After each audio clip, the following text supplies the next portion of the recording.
Welcome, welcome, welcome, welcome. Good morning, good evening, good night. It's the greeting of the day. It's always how I greet our viewers. Welcome to the Final Boss. We're having a special edition, Thursday night edition. Um, Tuesday, um, Tuesday wasn't a good night, so we're back tonight. Mike and I, the sensei, he's back. And we're going to be talking about something very, very incredible tonight that's pertaining to a lot of things that you see that's going on as it relates to business. Tonight's topic is going to be the future of business. But before we get into that, I got a few admin notes that I want to get out before we get started. And as per the last episode, I, I really want everyone to take the time and relax. Relax your mind. Relax your physical. Just take the time out to see the world for where it is and what it is. And understand that there's always something going on. You don't need to know everything. The need to know everything is because of the technology and the technology that is before us.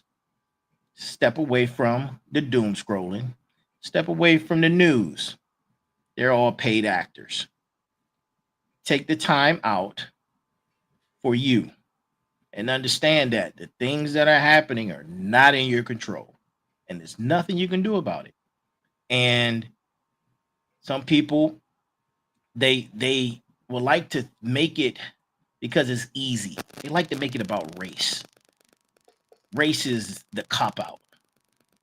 It's not about race. It's about politics. It's about the global scope, the world at peace. You see, Mike and I, we don't see color. We have a clear understanding that we're on the same team. And once you have that, it's not about race, it's not about gender, it's not about religion. It's about I have a special skill set, he has a special skill set, and when it's time to go, we know what to do. And with that, we're part of the same team. If you have a clear understanding and in your community, you understand that your team members have a role to play. That's all that matters.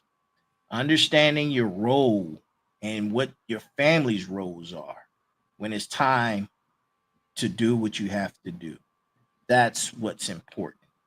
Not what's in front of you, not the politics, not the world agenda.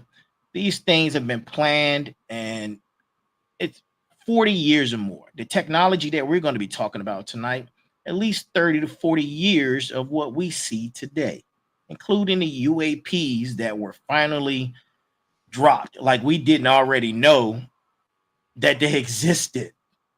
So now the government acknowledges and everybody's gone back to their business. Everybody's gone back to work, doing their 9 to 5, watching their shows, doom scrolling on social media like it never happened. Look, this stuff is planned. You're at a mental state where you're going to see more and more, and it's deliberate. So, with that being said, we're going to move forward with tonight's topic, the future of business. And, Sir Sensei, the floor is all yours. Thank you. And I'm just going to reinforce what you had said. Everybody has a part of the team. Not everybody has the same job. And whatever you contribute to the team makes the team work. And teamwork makes the dream work. Yep. And this other stuff is only designed to keep us from each other because if we have a similar, it's an ideological war is what's going on. It's Mm-hmm. one ideology against another. And when you see that happening, that's why the things like the race baiting is all put out there because it can separate. That's why the gender stuff is out there to separate. That's why all of this information is out there to distract you so that you can't focus on what you need to do. You can't dictate what's going to happen in the world. The only thing you're in control of is how do you react to what's happening. Absolutely. And we've talked about this during previous sessions where we talk about you sometimes need to unplug. You need to unplug and go do something else. Watch the leaves, listen to the birds. I don't care what it is you do that makes you happy. Go do something else so the technology, and you said it correctly, the doom scrolling doesn't take over your life. Because it's all a script. I don't care what it is. It's all a script. All the script. Anytime you think that the little guy is going to win, remember that you're inside a pressure cooker, and that's the pressure relief valve. The illusion that the little guy is going to win.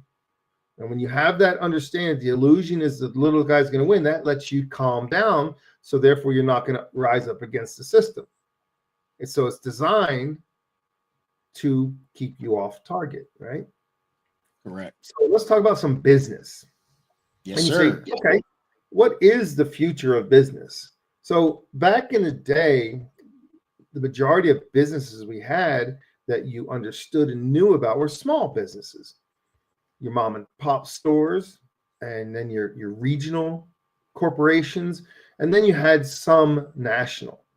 But predominantly it was small business and regional. Okay, that was what ran the show. That's what made the country great, is we had a lot of small businesses. And the reason why it's so important to talk about that is because small businesses put money back into their communities. Who do you think pays for the kids playing baseball? It's the small mom and pop businesses that are out there contributing to that and sponsoring those teams and doing all those things. And you see the football team with their little calendar with all the ads in it. What are they doing? The community is partaking, saying, I support that event, that part of our community. Big corporations don't care about that mess. So they take the money out, they don't put much back. And so you say, well, why is that significant? Because many, many, many events have occurred that have taken away from the small businesses. When the pandemic occurred, small businesses had to shut their doors and the big box stores stayed open. And so the small businesses lost and went out of business because they couldn't survive, and the big box stores stayed open. What does that do? That consolidates the businesses into the larger organizations, getting rid of the mom and pops. Mm-hmm. And so you say, well, what's the future then? So the future in businesses, and why it's so critical to be informed, is because you have to understand, in this world where the big guys are running the show, you have to be able to be flexible enough to find a niche. You got to find your niche, because the big guys can't do it all. And since they can't do it all, then there's a gaps. And you have to be able to be creative enough to find the gap that can fit. If you're going to be a small business person, which is, if any of us that are listening to this, we're not big corporations. Okay. The people, our audience, the folks we're talking to now, are not big corporate entities. We're talking to individuals and people who want to do something for themselves and maybe make their lives better. And so they want to start their own business. So that's who we're talking to. We're not talking to the corporate folks. We're talking about how to survive a massive corporate structure that doesn't want to leave space for the little guy. We're talking about how can the little guy find a niche in this ever-changing marketplace that they can actually survive and thrive. And it is possible to survive and thrive even in the face of adversity. You just have to be more creative than the other guy. But that's been the American spirit forever. We're always find a way to win. When times are tough, okay, the tough get going. You find a way to win. We have a little phrase I like to use. It's called FITFO, okay? Figure it the F out, okay? Figure it out. Don't you can't do this. Figure it out. Right. Find a way to win. And so that's why it's so important for the small businessmen, the entrepreneurs, the innovators. Stay informed. What's the trends? What's happening? What's the newest part of the market which will transfer the methodology. It'll change how we do things. The example we can use is back when they first began to do the cars. It used to be cars were built by hand, and then they had the assembly line. Okay, Right. Revolutionized industry, the assembly line. So think of it in that way, that when you take something that is going to change everything, then you have to be able to adapt to it quicker than the next guy.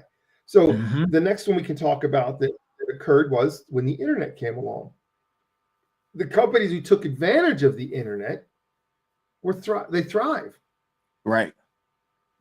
Look at where Google started. Look at where Facebook started. Look at where these companies started and how little they started with. In a And look garage. at where they are now. Yep. In a garage. Look at Dell Computers started in a garage. Amazon started in a garage. All those companies started in a garage for the most part. So they start small. So the significance is to understand the trends that are shaping the business landscape and their long-term implications.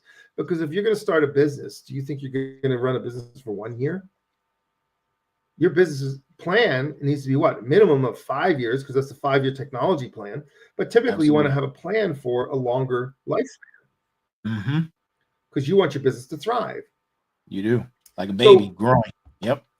How do you deal with that? Right. How do you deal with that? So the things that can happen are digital transformation. That's where we're talking about today's current growth. Where is it happening?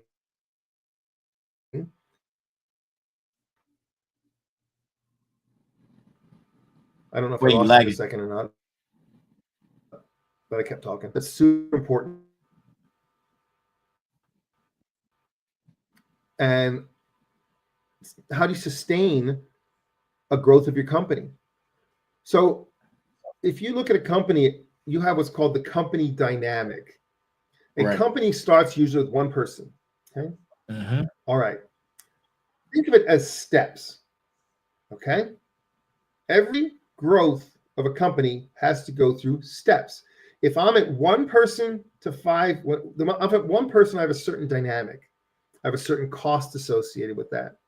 So my overhead has a certain amount. And the way I run my business is very much central because I'm the one doing it all. The moment you have 2 people, it changes the dynamic of your company. But to go from 2 to 5, your cost is very much on a flat line. It only increases a little bit because your infrastructure doesn't have to change. The moment that you go to 6 people, 6 to 10, your infrastructure has to change to support 6 to 10. Then there's the next phase from there, 10 to 20, etc. So every time you go up a step, that's a big expense. And then across, it's not so bad. So you have to know this when you're creating the structure of your company. And once you get to a certain size, now you have to have an HR department. You have to have these other resources that as a tiny company, you don't have to have. Right. One person operation doesn't have to deal with a lot of things.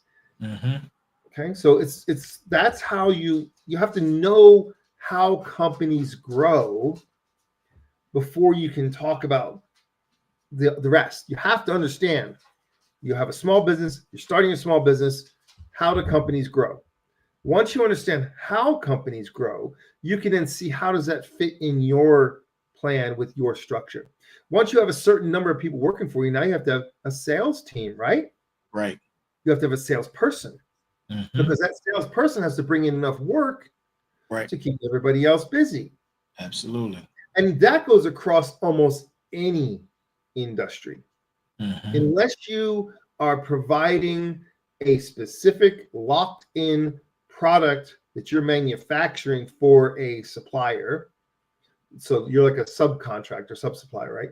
Unless you're very, very regimented in that, where nothing ever changes, you tend to have to get to a certain point. You have to have a salesperson who keeps work coming in so that you are sustainable. You can keep your employees busy, because what's the worst thing to have happen? I don't have enough work for my people. Right. So therefore, there's not enough money to pay them. Yeah. Right. So you start to see this and you go, okay, how can we utilize or leverage knowledge of how companies function in order to either A, keep your company alive or make it grow? You have to know how companies grow, because sometimes companies will grow. They have one person, then they have a partner. They got two people, right? So then what occurs is that grow rapidly, and it's called the mushroom effect. It goes up like this and then expands around like this, and then what's it do? One of the partners will leave, and the company collapses. That's why a lot of businesses don't last past the 5-year mark. Wow. If you look at what is the average lifespan of a new business, most of them don't last 5 years. They grow too fast. They don't know how companies grow. They put the money into the wrong things. Like, for example, renting a big office space, buying new furniture. None of those things matter. Right. They don't matter. You don't have to have a fancy office with all this overhead. Now you got this massive overhead that you got to eat every month. Start out in the garage. You can leverage so many resources. There are companies out there that have these big office spaces that do shared tenancy. Right. You have to have an office space. It's a shared conference room. You need clients to come see you. You've got your tiny little cubicle that you're renting, and then you have a shared conference room that you book. Your people come to visit you. They're in the shared conference room. Right. And all the infrastructure costs are split amongst these micro companies. So you don't have to do it all on your own. So there's a lot of resources, and this is called being flexible, you see. Right. I was going to ask you a question in reference to being flexible. Whenever you're ready. No, anytime. So you mentioned earlier about remote work, and now you just mentioned being flexible. My question is, in your opinion, how does flexible work atmosphere versus traditional, when I say flexible, remote work or some other flex work schedule versus traditional, how does that affect the culture of the organization or the culture of the business? So that's an excellent question. Absolutely excellent question, because it does. And a lot of companies have found that when they did a lot of work or the majority of the work during COVID and during that entire time frame, and I say COVID, I don't mean just during the time of but I mean the as it hit post COVID, okay? Right. Post pandemic, there's a period of time we call the grace period, and then the grace period goes away. So companies are now wanting their people to come back in the office, because what they're finding is that they lost some cultural, the culture of the company. They lost their identity. Yeah. So if you and I have worked together physically in the same office, we're in the same office building, we're doing the same things together. We have a corporate culture that we follow. We have our dress code we live by. We show up at a certain schedules. We take lunch at certain times. We do these things that are part of how that company operates. Right. Okay. Every Monday morning we have a meeting. Every Thursday afternoon we go and have an after work cocktails. That's corporate culture.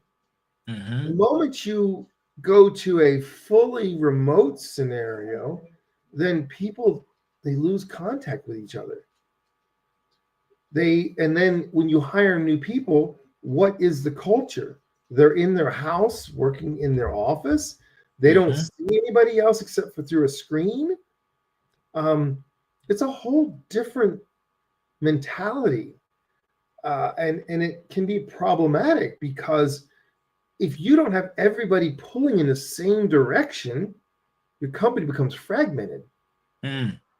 And so remote work can contribute to the fragmentation of a company. And that's deep. That's not just superficial talk. That's deep. You tend to lose loyalty. Yeah. People aren't as loyal to you. They don't Mhm. put in the extra effort because there's no, what's the incentive now? I'm sitting working from my house, you know? So companies are starting to push that you come to the office at least a couple days a week. Yeah. Just to see your face, Mhm. just to share the workspace, to have shared work experiences. Because as human beings, when we collaborate together, Mhm. we can develop new ideas much faster than when you're sitting in your office at your house. You know, those are great points, Mike. And somebody just brought up a great point talking about divine osmosis and divine ether. You become equal as well because the hierarchy of the office is also broken down. So, um, yeah, that's a great point. I just wanted to add to that. But yeah, you're right. You're right. So you look at that and go, okay, why are companies trying to now push real hard at the remote workers? And it's a double-edged sword. They're in one hand wanting to do it because it cuts down costs. Think about the overhead. If you have a big office and now you have people just working from home, Yeah. so your overhead drops, right? You don't have to pay that big rent, and your people can work longer. Because most people in the United States, when they work more than what they're scheduled to work. They just do. True. True. It's just the nature of the animal. Yep. But why are companies doing it? They do it because they're looking for profits, and they're looking for the short-term profits. Mhm. Because once you're a public company or the big corporation, you're looking for the short-term profits. Now, again, we're not necessarily talking about big corporations here. We're talking about small businesses, Right. Small mom and business. pop. Yep. Okay, Mhm. so if you're a small business and you say, well, with this remote work thing, do I need my culture to be everybody in the office all the time? Or do I want to leverage it? For example, let's say you have an attorney firm, for example, and they perform their function and they do their job, but they need somebody to answer the phones to deal with logistics. You can easily leverage remote workers into doing that or performing that function for you. Absolutely. And Absolutely. a lot of companies are doing that because they find that they have a higher quality of staffing that they can attract because people like to work from home if they can because it makes their life easier. Right. You don't have to travel every day in Mhm. an hour or two of traffic. Think about this. And if you're near any big city, what's your minimum commute times? Oh, Hour to hour, two. hour to two, depending. Hour to two. Yeah. Twice a day. Mhm. Think about how much of your life you get back. Absolutely. It You affects don't have to do that. work life balance. Absolutely. So if you're attracting the higher quality people, what are they looking for? Work They're life looking for work balance, life balance. Yep. right? So they want Mhm. those people to do that. But certain jobs are conducive to that. Other jobs aren't. Right. So it depends on the structure of your company, but you Mhm. can take pieces of your company, billing, folks who do billing in medical practices. That could be a remote job because as long as they have access to the materials they need to perform their job, then they could do that. Right. They don't have to be in an office around other people to perform billing functions. Mhm. So there's certain portions of work which are very conducive to remote work, and other jobs wouldn't be conducive to remote work. Example: salespeople, service people. If Mhm. you're a service oriented company, you need to have certain times when your people are together to do trainings, to do whatever, to build the corporate culture because they're out there as the face of your company. And you see, you have to have the corporate culture ingrained in order to have that brand.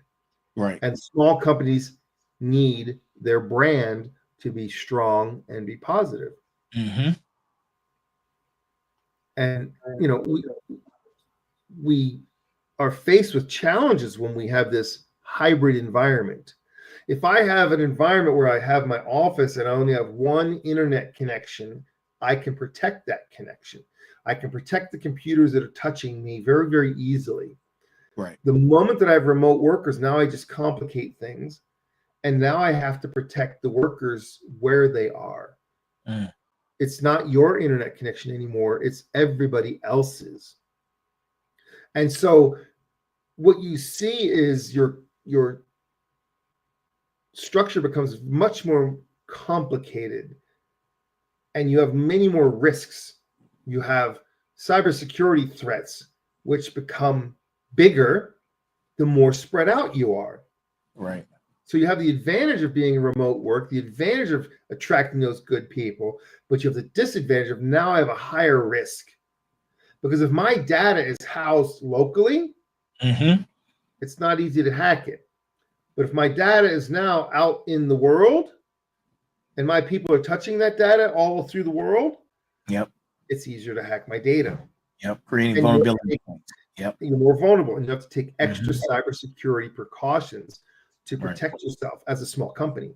And a small company can't afford an IT department. So we come right back to, as a small business owner, you have to become educated and aware so that you can protect your small business. Mm-hmm. Because if you don't protect your small business, who's going to? Yeah. And I have cybersecurity and VPNs are extra additional costs, just like everything costs. Everything costs. That's extra overhead. We have a thing that's called mobile device management, or BYOD, bring your own device. So a company who wants to not have high costs of paying for everybody's cell phones says you can bring your own mobile device, but you're going to sign into the company with your personal phone. And now there's a policy that takes over a portion of your phone. And we do what's called containerization, where your phone is now the corporate side and the private side. So if something ever happens, the corporate side can be wiped out. Right. Or locked or whatever. So that's called mobile device management. But how many folks are out there in small businesses saying use your personal cell phone, but don't have any protection in place? So an organization, I'm not going to drop any names, but they were pushing an initiative for BYOD, bring your own device.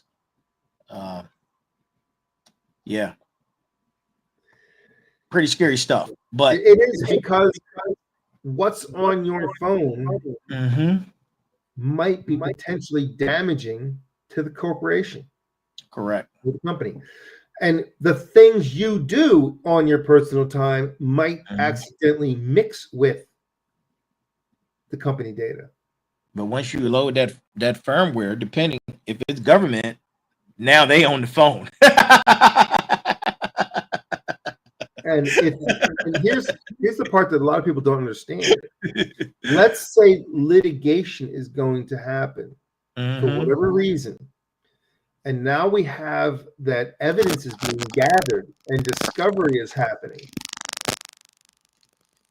If that happens, your phone now is taken as evidence.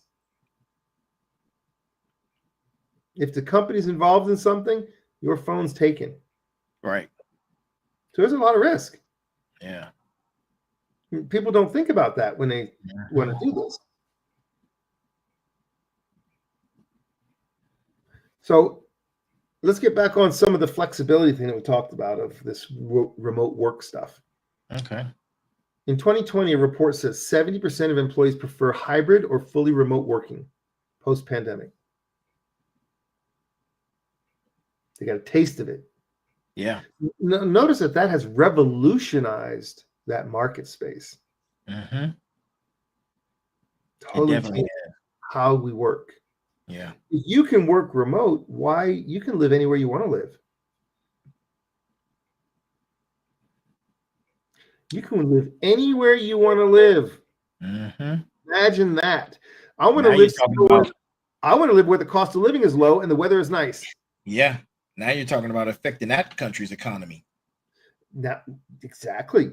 Mm-hmm. Mm-hmm. Mm-hmm. Yes, sir. Changes everything. Yeah. Changes everything. Because if you're making 200K and you're in Costa Rica, Woo! oh boy, You're a king. you're a king. Mm-hmm. I read stories all the time about this one lady. She's living in this little island in Panama, and she does remote teaching, and so she Mm. teaches her classes remote. And she doesn't do it all the time. She picks up these classes when she needs the money here and there. But she sold her house and sold her stuff in Florida, and is living like a queen. Yeah. It's expats everywhere. Yeah. Everywhere. Expats everywhere. Yeah. Everywhere. Yeah. And as we're doing these transitions into the more digital world, people are able to work longer in their life. They can work later in their life. Right. I know a guy who's an attorney who is, I mean, he's in his 80s and he's still going strong. Oh man. Going strong. And he works every day. Wow. But he's considered top of his field in a specialty portion of law. And so he has a demand. And he told me, I don't know anything else.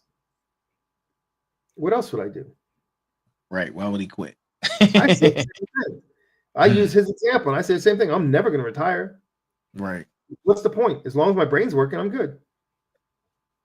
So the challenge, let's look at the positive outcomes. Positive outcomes in remote work are you got your increased flexibility, you got your improved work-life balance, you can get a global talent pool. True. So you're not just hiring what's in your hometown and there's nobody there. You can hire from anywhere. But the problem is isolation. You're going to see in the next couple of years, there is going to be a new phenomenon coming out where it talks about the isolation of the American workforce. And I'm telling you, talking about it. I'm predicting this. I think every third commercial has something to do with isolation and depression. I saw it today and couldn't believe my eyes, and I was like, okay, this is where we're going. But it's foreseen. It's to come. And you know, there's quite yeah, you're right. There's gonna be an uptick. Definitely gonna be an uptick. So then we have another issue of collaboration issues. Okay, so how many times do you hear people saying, I hate Zoom meetings? I'm sorry. You hear people say it all the time. It doesn't bother me. I love Zoom meetings. You hear to say, I hear people say it all the time. I hate Teams. Yeah. All the time. Yeah, true. So, you know, it's a challenge. You're trying to get the benefit, but the challenge. What's another thing? I'll tell you another one. You've heard of the term death by PowerPoint. Oh, well, you know, us being in the military for as long as we were in the military, we definitely know what death by PowerPoint is, and we've had that in the field. So and so if you have death by PowerPoint, yeah, you know what I like to say, just send me the PowerPoint. I'll read the PowerPoint, and now I just did your whole spiel. Because all you're doing is reading the PowerPoint. That's it. You're not contributing anything to the conversation. You're just reading the PowerPoint. And if that's all it's all you got, what does it do for your collaboration? It's a great point. Hangs it up. You change people's attitude where they don't want to contribute anymore. Yeah. Because it's no longer a collaborative event. It's a speak and listen. Yeah. It's an action item. It's an action item, and it's not as valued as much because here's my job to produce the PowerPoint. And it takes me 4 hours to do a 1 hour PowerPoint. Exactly. Exactly. When I do teaching, when I teach classes, Mm-hmm. the amount of prep time that I have to do, if I'm going to teach a subject that I haven't taught before, it's a 4-to-1 ratio. I'm teaching 10 minutes, it's 40 minutes. Prep time is a 4-to-1 ratio minimum. And that's only because I'm efficient. Okay. So if you teach an hour, minimum 4 hours of prep time. Minimum. If not more. If not more. So we talk about flexibility of small companies. We talked about the flexibility of the working structure of working from home, mixed hybrid equipment, home equipment plus tag that into the other. You have people that are trying to run work from their house on a home class internet. And they're on there doing their presentation and they cut out because they're on home class internet instead of business class internet. So their internet isn't strong enough to be able to do the job. So that's another challenge you have, is that you have strong enough services to be able to handle what you're trying to get done. But now we have to also pivot and talk about what are the emerging technologies. With emerging technologies, AI, if you're a small business and a small business owner, you need to be leveraging AI to help you. And it helps you. And we've talked about this in the past, where we talked about AI can help you reduce the need for paying for an HR department. And there's a lot of things you can do in your company or in your organization. If you have to come up with policies and procedures and manuals, AI can help you tremendously with that. Anything dealing with intelligence protocols, AI is your friend. Absolutely. And so you, as a small business owner, you need to leverage that for your benefit, for decision making, customer service, for predictive analysis, all the things. It's amazing what that can do for you. It could look anything from market analysis to anything dealing with intelligence protocols, procedures, policies. AI can take care of it, hands down. Proficient and efficient. You got to know what to ask it. You have to know what to ask, and be careful what you ask it, because it can go 2 directions now when you ask it the wrong question. And you might break it. You might break it. It might give you answers that you might not want to know.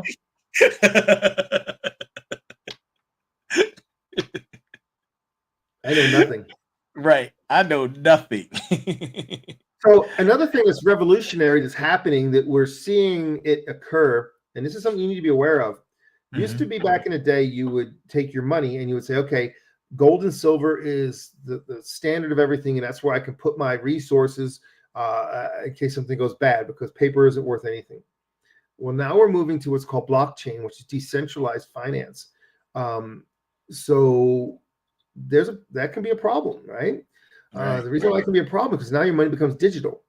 And if your money is digital, can somebody take your digital asset? Absolutely. All right. So it's one thing if you got a piece of gold in your hand, a piece of silver in your hand, somebody comes to take it, you can defend that, right? Right. How do you defend when everything is digital and it's not in your control? But many companies want to leverage that, because they'll want to, for example, use Bitcoin to be able to attract an audience to pay for services in Bitcoin. That's we're gonna have to talk about that. I think that's going to be one of our upcoming episodes. We're going to talk about blockchain and digital currency, because it's coming, and it's coming fast. And I like to have a conversation about it and get ahead of it. But at least have an idea where it's going, so that you can prepare for it, right? Even if you can't take advantage of it because the little guy's never allowed to win, at least you'll know that it's coming. Absolutely, totally agree. We can cover that at another time. Another thing that's going to be revolutionary, emerging technology, is called IoT, Internet of Things.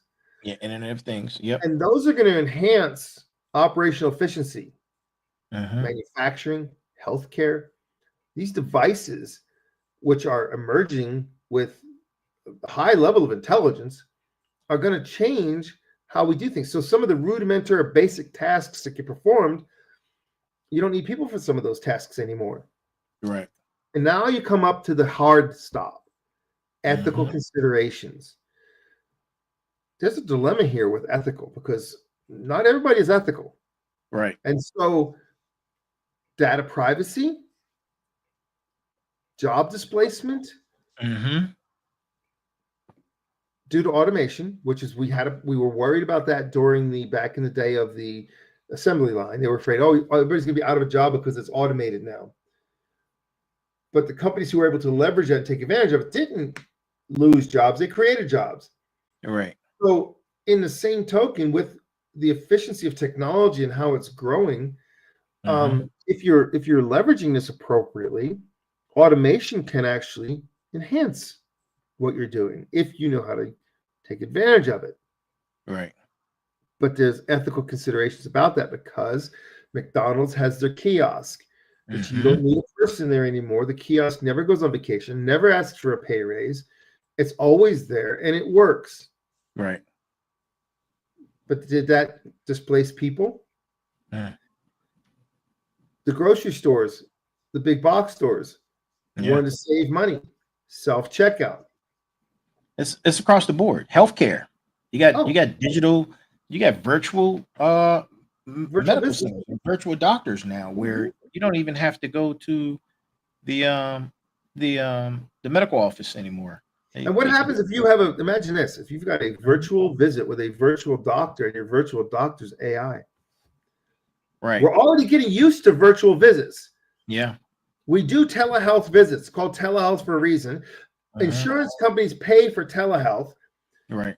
If you use what's called DAX, it records both sides of the conversation and creates all of the medical notes about the entire visit without the doctor's intervention. Well, now what happens if you're having a conversation with an AI regarding your health concerns and it has all of the medical research at its disposal? Do you need a doctor anymore? No. Maybe for physical procedures, but then again, they're now having robotic surgeries. Robotic surgeries and medical beds. Have you read the technology on the medical beds?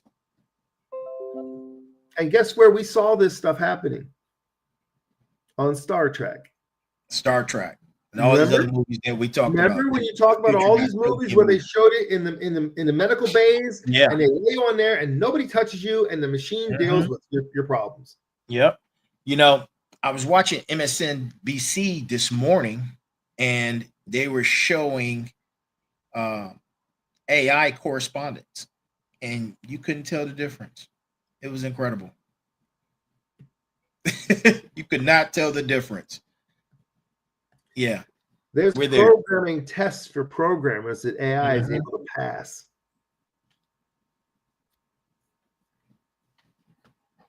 So let's get smart. Let's get smart. So now let's take a look at one other little piece of the puzzle. Globalization. Okay.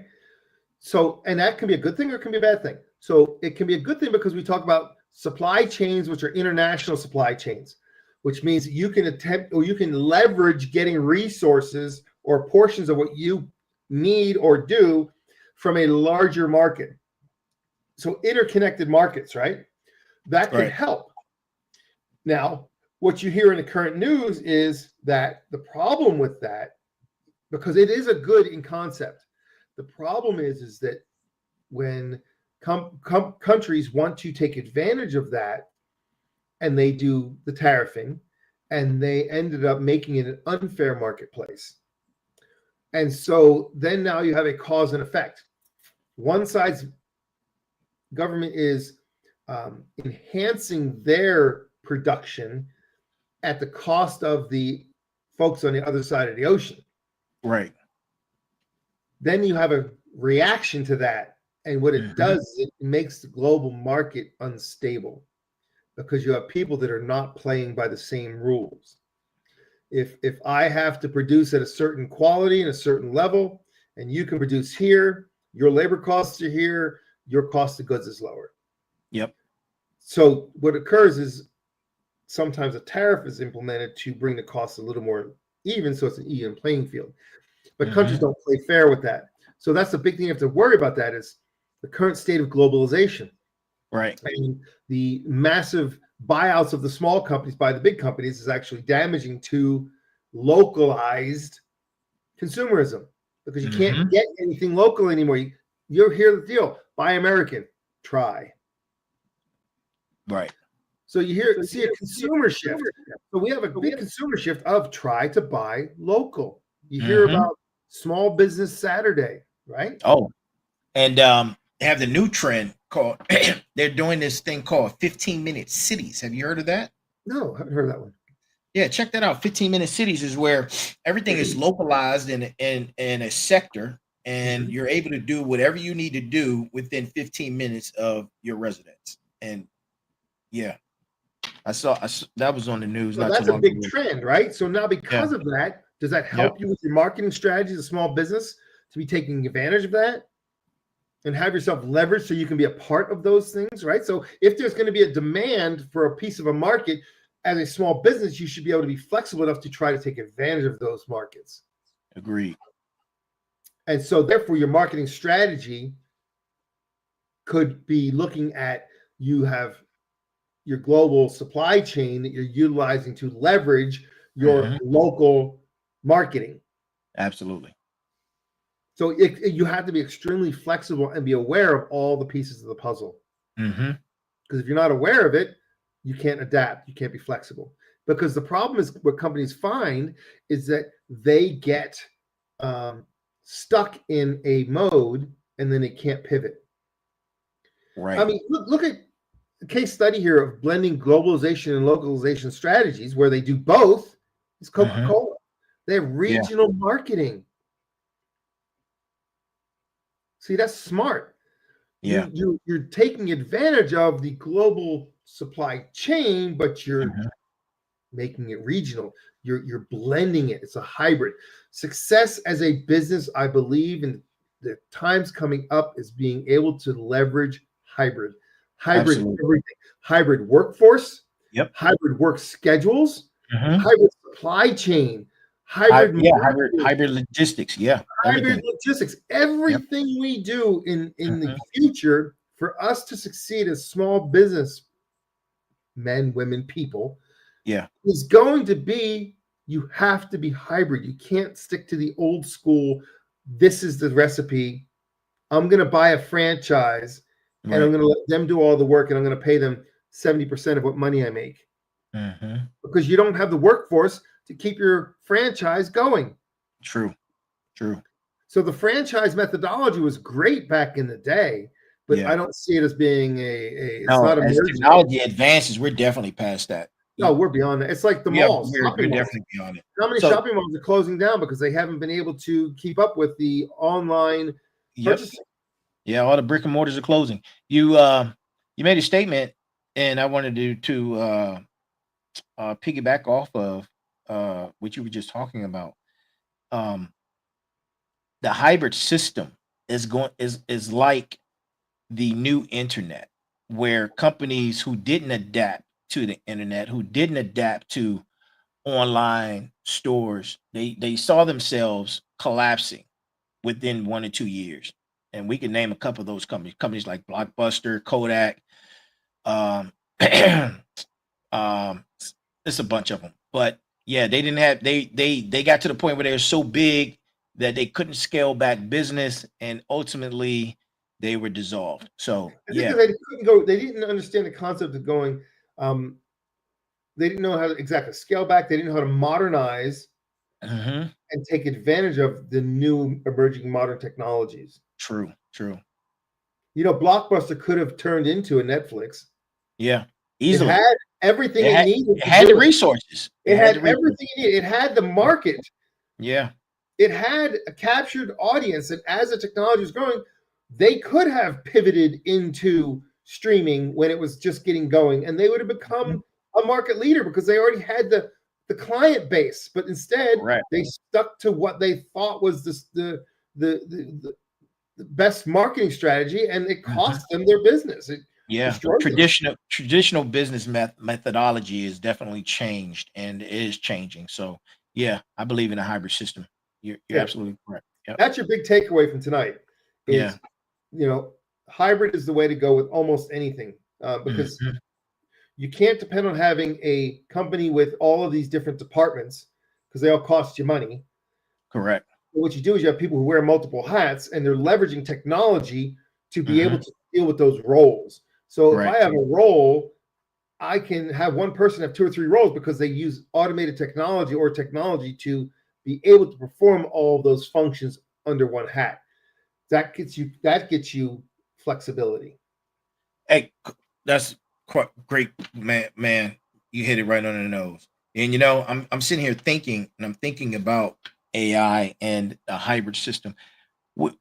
Ladies and gentlemen, this is for our viewers. We're talking from now, of course, business experience, but how we see business. But we're also speaking from a point of view of how we understand business. And the hybrid system works, and it works right now. In 2 to 3 years, as AI continues to grow, as robotics becomes readily available, that model would change again. And I believe the expiration date on a lot of those models will be like 1 to 2 years. And a lot of that technologies that we're involved in right now, we're behind. A lot of antiquated systems, a lot of archaic systems that we're still using for traditional methodology. We're behind the curveball. So just keep that in mind because the future is here and the future is now. And we need to develop and be a part of the process and move along with the future. And if you got young people in your life, they need to be guided to be trained and become experts in these technologies. Because back in the day, if you knew Microsoft Word, you were special. Now it's a common requirement. AI is going to be the same thing. It is special right now, but it's going to become a common requirement. So you teach your young children now and the ones coming up, get them involved in technology, programming, infrastructure, how to take care of computers, networks, all these things.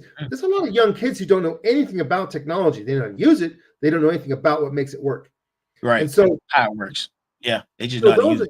Yeah. So you take advantage of the fact that you got young folks coming up who are hungry to learn and find ways to get them educated in these skill sets, because these skill sets are going to cover them in the future. True. Tell you something else. We're on the cusp of some pretty amazing things, but it's still scary at the same time. Still scary at the same time. And then there's one final thing I want to talk about. Oh, go ahead. Problematic when it comes to people, because everybody's their own person. But there's been a new trend that's out, and many companies are actually out right now saying they will not hire Gen Z. Wow. Because they are difficult to work with. They're always in their phones. They're not productive. They don't show up to work. They're entitled. And in a way that has not happened in previous generations. And so companies are saying, we don't even want to hire Gen Zs because they're not worth the effort. Wow. Scary stuff. That's some scary stuff, which means your workforce is going to become older and older and older. Yeah. Now, millennials used to be the young kids, right? How old are your millennials now? They're in their 30s. And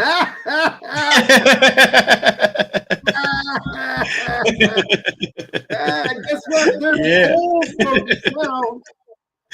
Millennials are the old fogies. Right. I was watching something on Talk of the Tick, and it was a guy on there. He was talking about he was calling the 30-year-olds OGs and all this stuff. I was like, wow, they're OGs. What am I? I'm like, wow. Oh man. Hold on. Yeah, that was pretty funny. Funny how fast things change. Yeah. And for our viewers, if you have kids, please get them in some sort of a curriculum learning about Technology advanced curriculum. technologies Yes, absolutely.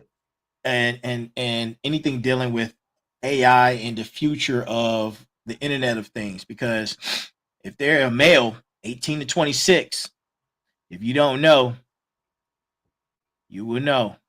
18 to 26. Help your kids get into things like, no doubt. Yeah.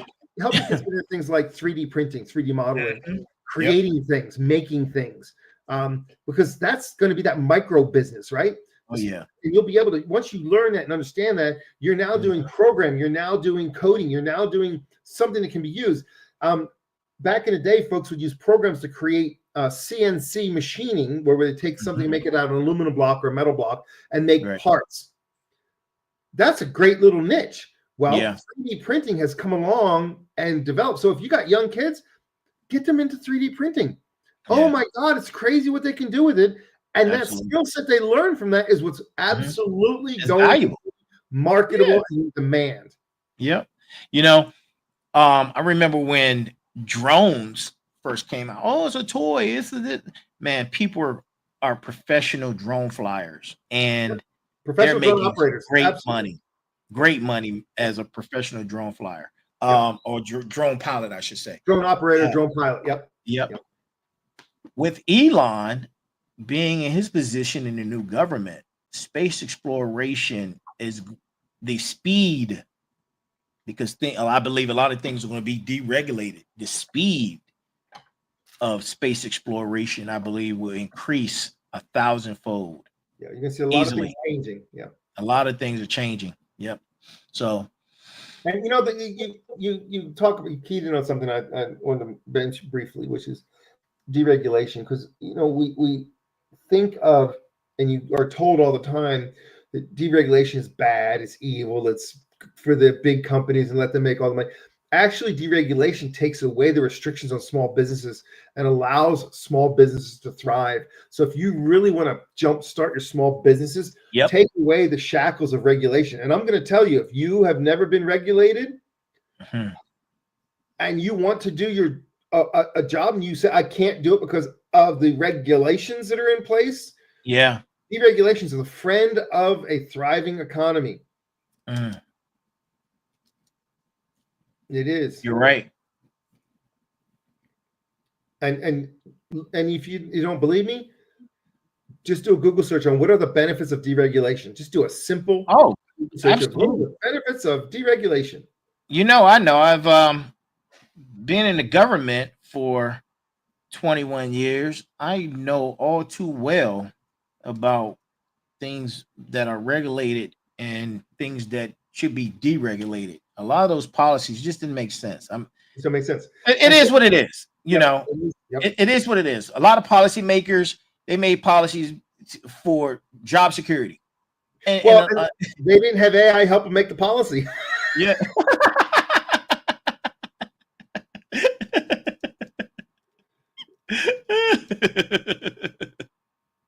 One of the things I do for my clients is I'll take their old PMPs and have AI refine it, make it nice, and make it current on current laws and current regulations, and give it back to them. Say, here's the changes. If you adopt this in your PMP, you will be current with city, county, state, and federal law for your business, for your type of company.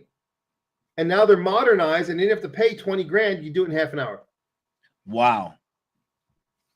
I've done it. Wow.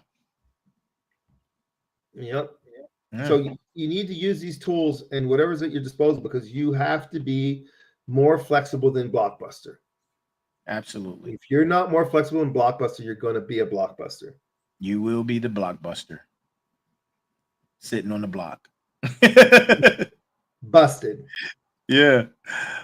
Oh man. It's a great show. We have a lot of comments on the IG platform. I've been responding to several viewers. So it's a great topic tonight. Great topic. Lots of good information. Thank you for providing your intellectual what I want to say, Insight. Yeah. Yeah, that's good. That's good enough for me. Intellectual Good enough. insight. Good enough. Good enough. Man. In conclusion, you want to add anything else? Yeah. Call to action. Oh, Call here we to are. action. Call to action. Explore these topics that we talk about. Do some Mhm. research on hybrid, and I mean hybrid workforce, hybrid Mhm. technologies, hybrid supply chain. Just do your research. Learn about these things on your own, because then it can benefit you because you have knowledge. Mhm. Right? And then you can adapt that to your business strategy. But you're going to have to go out there and learn some things. So instead of watching football, do a little homework. Instead of watching TV and watching the same old shows with the same old stuff, that's the same old thing you've watched a million times before, Right. spend a little bit of time and do a little bit of research. Do some Sure. reading. Make yourself a better person. You know, Mhm. I love to recommend the book Outliers by Malcolm Gladwell, because it's a Great great book. read. It's a short Great read. book. It's an easy read, Yep. but it Mhm. also will give you perspective. And you need perspective. You need to be able to look at things not from the bottom up.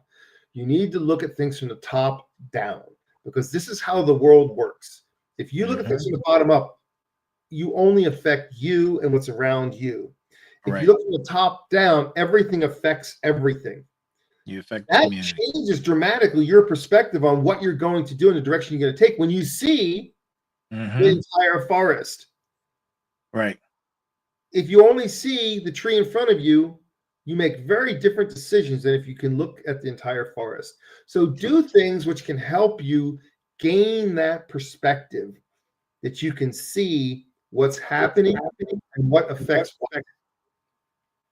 And that's how you get yourself into a mindset to be able to be flexible, because you see what's coming. You know that I have to move to the left 2 steps. Absolutely. And you already are prepared for it before it hits. That's how you stay flexible. That's how you stay on top of it. That's how you stay relevant. Be more flexible and more able to adapt without destroying yourself. Right. Because changing for change's sake is no good. But if you can find a way to enhance what you're doing, even if it's by 10 or 15%, sometimes that 10 or 15% is a make or break number. True. You don't have to change everything. 10% usually is enough to make a good enough difference. Yep. So make yourself a better person, and you'll make yourself a stronger person, and you'll make yourself a better business person by just doing a couple small things. That's it. That's it. It's not big stuff. It's the little things that matter. A very wise woman told me, don't sweat the big stuff, because everybody pays attention to that. You need to pay attention to the little things, because the little things are what everybody forgets, and the little things are what matter the most. And you know what? What they say about little things: small battles win wars. You're correct. Small battles win wars. And ladies and gentlemen, that is the sensei. I am the final boss. Great show tonight. Remain agile, innovative, and responsive to you, your family, and your community. Be open-minded. And for that, we bid you a farewell and a good night. Enjoy the rest of your week. Go read a book. Stop doom scrolling. Stop watching the news. It's only going to depress you and stress you out. Leave that stuff alone. Amen. What's going to be is going to be, and there's nothing you can do about it. With that, I bid you a farewell and good night.